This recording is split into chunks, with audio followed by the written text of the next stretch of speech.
I've done things I shouldn't do. On Hot Stove, JP Morosi, injuries dominated our conversation yesterday. Good morning to you. And with injuries come opportunities. I feel like you and I have had conversations about Dylan Cease over the years and trade talks, and now no exception. Any truth to the rumors he could wear a new uniform at some point soon? Lauren, good morning. The Padres are always active, and so I would hesitate to rule out anything in terms of a move that A.J. Preller could make. However, I would say this. The expectation in the industry over the last 24 hours is that Dylan Cease is not going to be traded to the Yankees to save their rotation in light of the Garrett Cole injury. Notably, Dylan Cease is on the mound today, pitching at 4 p.m. Eastern time, so I'm sure there will be plenty of scouts there looking at him, as they have with Michael King in recent days and Sandy Alcantara as well. The issue as it relates to the potential pairing between Cease and the Yankees is twofold. Number one, I've been told that the Yankees are reluctant somewhat to add payroll right now. Now, some may say, well, they should pivot and reconsider that in light of the Cole injury. But from what I was told, they're not in a spot to continue adding, given where they're at with respect to the CBT. The other aspect is this, and Matt referenced this off the top in the A block, about the state of the Yankees farm system.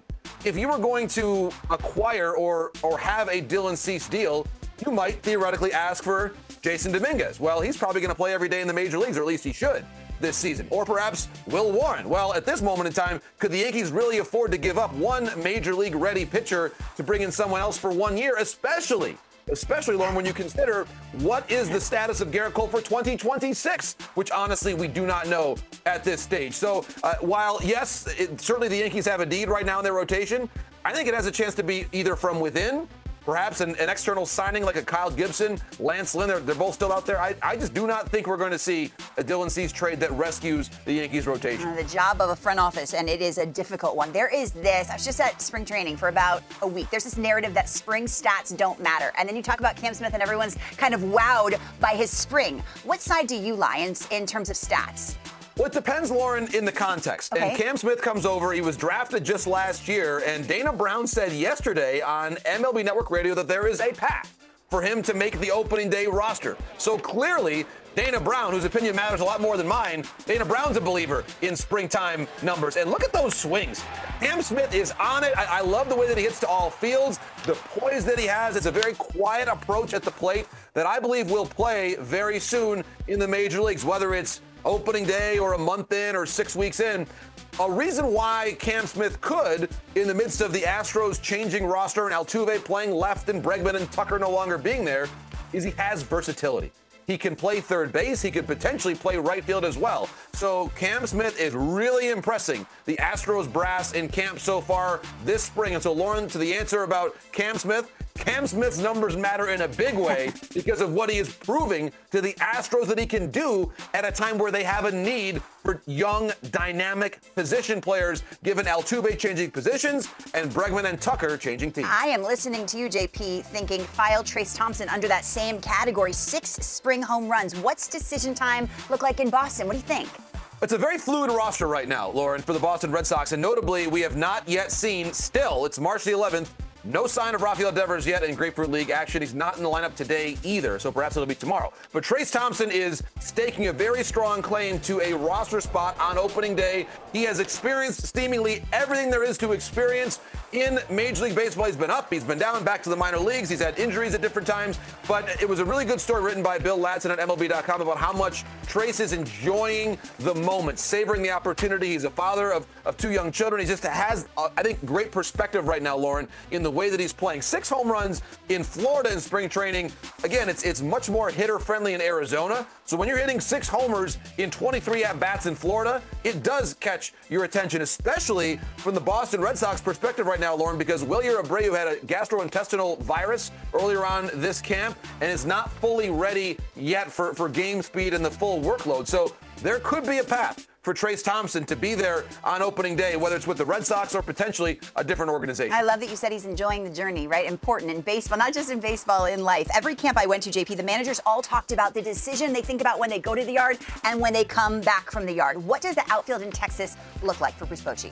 Some names that we know well, of course, because at this time last year they were the reigning World Series champions. It does appear that Wyatt Langford has a spot fairly assured in left field Adolis Garcia could potentially play right. Josh Smith can move around the diamond too. Center field may be a conversation there between Evan Carter and Leody Taveras. It's important to point out, among all the numbers on your screen right now, Evan Carter is still only 22 years of age.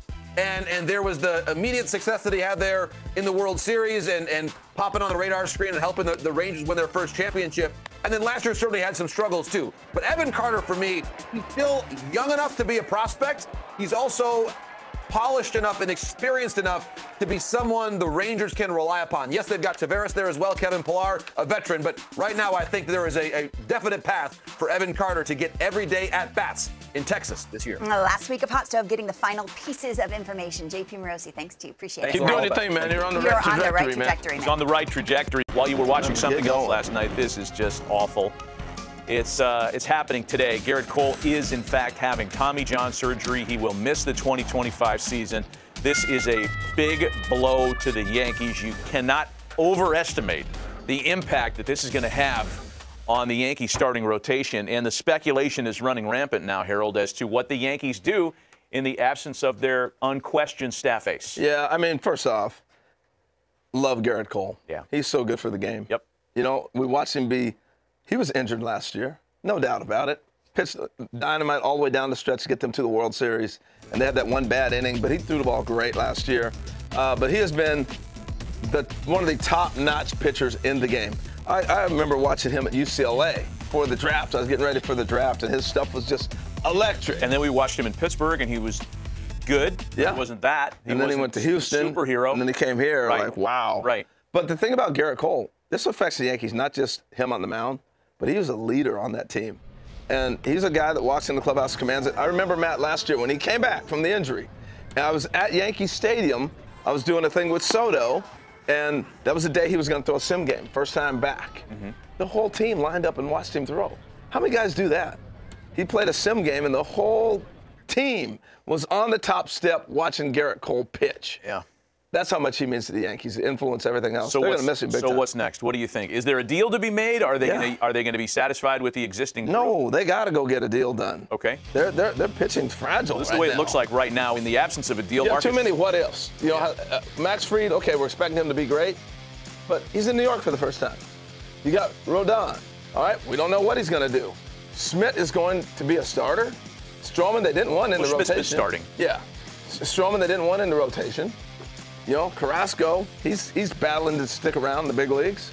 You know, so they've got some questions, no doubt about it. Do I think that they go get somebody? Absolutely they do. Absolutely. You look at Jordan Montgomery's pitched there before. Right. He's not on the top 5 in Arizona, so to speak. People have been talking about Sonny Gray. Sonny Gray has a no-trade clause. The Yankees are not one of those teams that he would approve a trade to. There's Dylan Cease in San Diego. We heard speculation on him all winter long. I'd say Cease and King.